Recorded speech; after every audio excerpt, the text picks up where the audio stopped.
Hello everyone, Massive Legend here. Alright, so what has happened over the last week or so? And I'll be honest, I had to push a lot to post my last Seraphine video. Despite video quality, to the contrary, the longer I put off the video, the less I wanted to post it. But in the end, I got it done and I sent it out. But it seems like a lot of people enjoyed it, so thanks, I guess. I'm gonna post more. I'm also running out of ways to ask you to subscribe.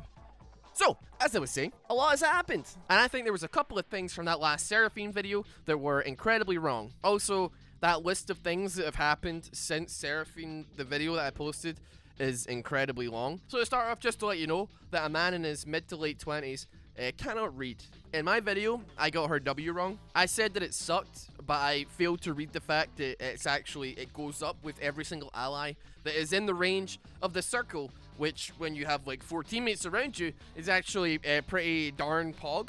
So that was it. I got that totally wrong. My apologies. I am a man of honor though, and I have fixed that problem now by making another video and capitalizing on this one. So, the story so far, since the inception of this video began, I suppose. Seraphine had her gameplay trailer released by Riot. It is currently the most disliked champion trailer that Riot has ever made, has ever existed, except for maybe Yorick, I think is now in second place. I'm not even sure why people dislike Yorick, but that's an achievement. Seraphine was released. Seraphine entered the music industry. Seraphine left the music industry. KDA posted a song that was great. KDA performed the song at Worlds, which was not great. Riot released a statement saying that they're actually going to change Seraphine's lore. An enemy released an article about Seraphine being changed roles from support to mid lane, despite the fact that there is absolutely no sources stated or tweets from developers in the article. And aren't enemy a music industry thing? Enemy, more like the enemy of the game journalism industry. Wait. The author for Seraphine finally identified themselves, and it was actually a woman, ruining an entire section of jokes from my last video. I don't have many of them. This means a lot to me. So why don't we go down this list and deal with everything point by point. I'd like to apologize in advance for the footage that you're probably seeing in the background right now, because there's a heavy chance that it may or may not be actual Seraphine gameplay. This video, whilst being in front of a green screen and having a little bit of production value behind it, people are still in the grace period of either like completely picking or banning Seraphine, so there's absolutely no guarantee that I can get her. Rest in peace, people that bought the ultimate skin that you have to actually play games on her to level up and to get the most out of the money. So there's every possibility that I have spent like 2 hours trying to get footage for this character. I've exhausted every single account that I have. I've been dodging, taking 5-minute bans, 15-minute ban, half-an-hour bans to try and get Seraphine, but she's either picked or banned, and I'll be honest, I would rather die than play blind pick and fight with people over that. So, there's a very possible possibility. I've used some of my friends' footage of Seraphine, which I definitely have not asked for permission for, by the way. But I'd like to thank them nonetheless. Thank you so much for being far too scared to call me out on my behavior, whilst I make off with their footage like a bandit. You can't stop me. The For Fun movement has grown too powerful for you. We cannot be contained. Part 1. The release. Part 2. Alpha and Omegle. So, a big aspect of Seraphine and the way that she was marketed was in her unique ARG element. Her Twitter account in which she talked about her trouble and about the anxiety that she had having to live up to expectations, etc. Now, Scooch made a video talking about Seraphine and how they were going to drop the skins, be released. They were going to release the champion with the KDA music video, and then she would make some tweet talking about how she's going to be taking a break from the music industry and it's all just a little bit too much for her. Totally off base, right? Get a load of how wrong he was, right? I'm unsure how to pin down whether or not Seraphine was ended, the whole experiment was ended prematurely, or if this was the actual natural progression and natural course of action for the champion as it all was planned out from the beginning. With the fact that there was like a significant backlash on the whole campaign, as well as massive amounts of backlash on her champion trailer, not to mention Reddit and every other social media under the sun, I'd like to think that this wasn't them cutting the cord on this whole thing a little bit early because of the community. But also, if this was the intended swan song, that's a music joke, for Seraphine, it just feels a little empty. Now listen, I'm not going to pretend that I didn't contribute to the storm a considerable amount. I got a lot of comments from people who I think missed the point of the video. I was actually worried people would think that I was like really hard defending Riot and defending Seraphine a little bit too much. But apparently I was on the other side of that particular coin, where there was a lot of hate comments about the champion and the people behind the champion, and people still somehow making Sona 2 jokes despite my dissent. Not cool, gamers. It took a lot of thought though to actually figure out what was wrong though. And honestly, if you haven't watched Scooch's videos on it already, I feel like I'm making myself a little bit redundant here, but Christ, it is hitting the nail on the head by a long shot. I think the issue with Seraphine and with her whole Twitter thing was that there was not a clean line where KDA Seraphine ended and the Zonite / Piltovian Seraphine began. The lore was a little bit blurry, but that's because they built her from the ground up as the singer for KDA, instead of someone who, for instance, you know, like Kai Sa, who's like a child of the void. You know, she has a backstory, and the whole KDA thing is like an alter ego. It's like a parallel universe, very separate champions, very separate backstories. They're not like related in any way, right? Or Evelyn, who is a succubus shop psycho.com. So it's kind of like, alright, does she like fire shockwaves up Olaf's asshole on a 9 to 5, and then after she's finished work she gets an Uber from Runeterra to Los Angeles so that she can continue being part of KDA in her downtime? Like, what is going on here? And that brings us to the Twitter account. I had a few good tweets saying this aged poorly on my little musical number that I posted in the Seraphine video. That's cringe. Coming never to a Spotify on your computer. The jokes were all just about how it was probably a bunch of guys that were working on this teenage girl's Twitter. It was pretty harmless stuff. It does turn out that it was a single woman who was the writer behind Seraphine. I almost fell over there, sorry. It was a single woman that wrote everything for Seraphine, who was basically Seraphine for the months and months that that Twitter account ran. Which is great. I am incredibly happy that the cynic inside was squashed by someone who clearly wanted to breathe some empathetic, some relatability into a collection of pixels. The thing is though, I don't think that I was wrong either in what I was saying. Yeah, it was a single writer, but I'm gonna go out on a limb here and say that the chances that she was entirely unsupervised during this process when she was posting stuff is probably 0%. Whilst this was one sentient being writing the stuff behind the account, there was a campaign brief where there was going to be suggestions like, hey, can you post this kind of thing? There was a game plan, a battle plan, a layout, a template that was given that was this writer was presumably to follow. There was probably people in the marketing department who were chiming in saying, hey, we think this kind of stuff is doing really well on the Twitter. We've had a look at the numbers. Could you maybe post some more stuff like that or write some more things like that? Because lots of people were coming to the page because of it. But you know what though? I think that it not being just one person who's presumably taking all the fire from this is a super duper good thing. Having the burden of Seraphine's Twitter account being like a little bit out of touch and a little bit tone deaf should not fall on the shoulders of a single sole writer. And I'm also not identifying her because people can be animals. And I'm sure she's watching this as well because if she's anything like me, she diligently monitors anything that is ever said about anything she has ever worked on the internet. What did they just say to me?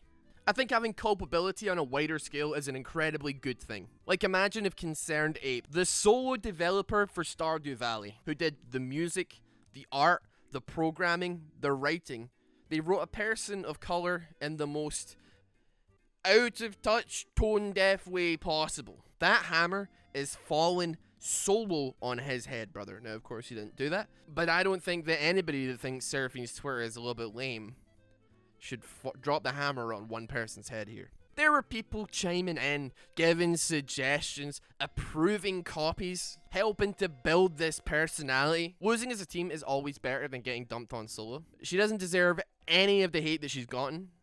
And honestly, I'm willing to wager that given how Seraphine's lore is kind of getting like retconned and changed a little bit, that she probably didn't have that much material to work with in the beginning anyway. Part San. The songs. More was great.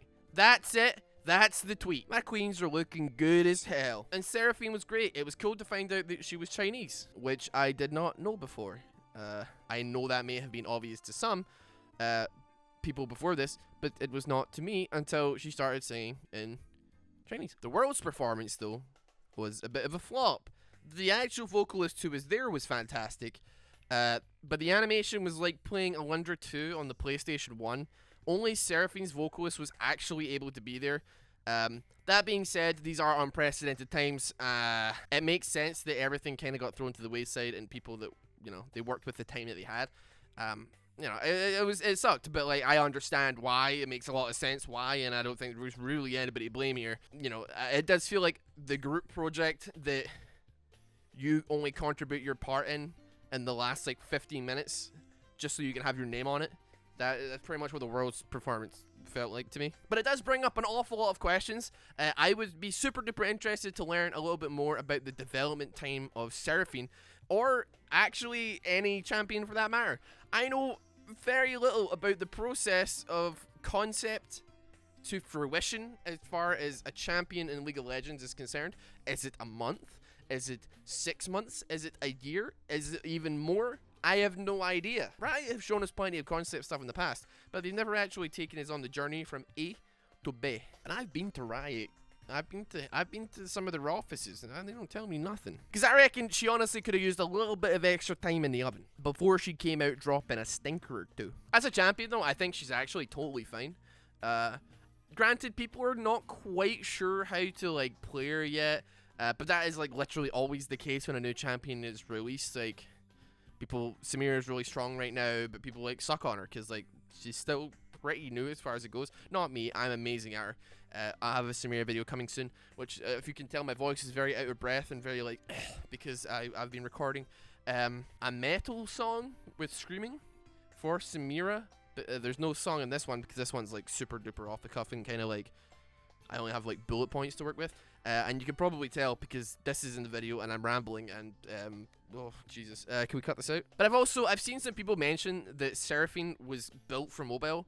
And the more that I kind of like look at her and like the circumstances and leaking her and stuff like that, it does make a lot of sense if she is existing in a wrong time frame right now. For instance, she was leaked in the files of Wild Rift before anybody knew she was like coming to the PC version of the game. I'm not saying that they started development on her for Wild Rift before that, but like it does make an awful lot of sense. She seems like a very mobile-friendly champion, like a big ulti that's going to be fun to play on mobile. Very colorful character that's going to like pop out on mobile as well. And yeah, even though she's not doing so well in the win ratio thing, I guess, like people are getting to grips with her and the win rate is steadily rising. And like I think that like she kind of will do a bit better in Season 11 as well. Like I feel like the Riot Season 11 gameplay philosophy was made with her in mind.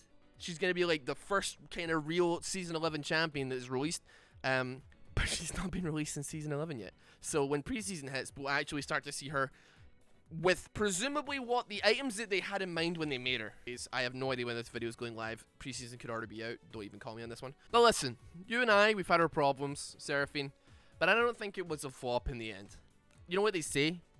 Any press is good press. It got people talking, good or bad, about the champion. All these things about boycotting Nike, boycotting all these companies.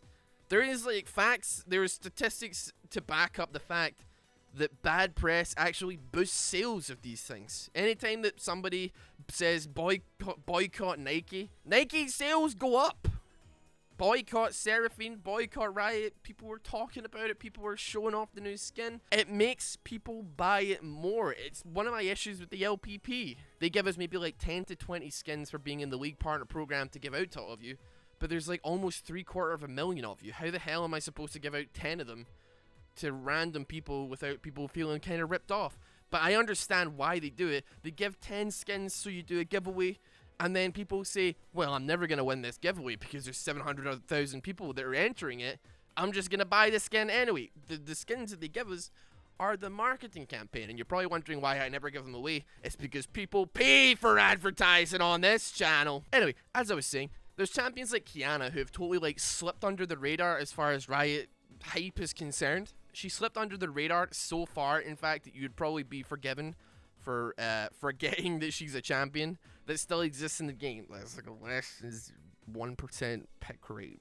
That is oh my god. But despite that, Riot have had a pretty good track record over the last like year or so with champion releases. Yuumi exists. Senna is a queen, and she's also really cool to play and pretty unique. Her and Pyke are both really cool additions to the game. They're kind of annoying and I hate them, but like I can't deny that like they're a fun champion to play and support. It made support, people that don't really think they like support a lot more because now they can do damage. Aphelios spawned a groundbreaking meme in the community, and he was certainly played a lot. Don't know if you understood him, but you knew that he was strong, so that makes a lot of sense. Set was simple, visceral, he was brutal, and he was fun as hell to play. Lilia is a swamp queen, the first Scottish legal...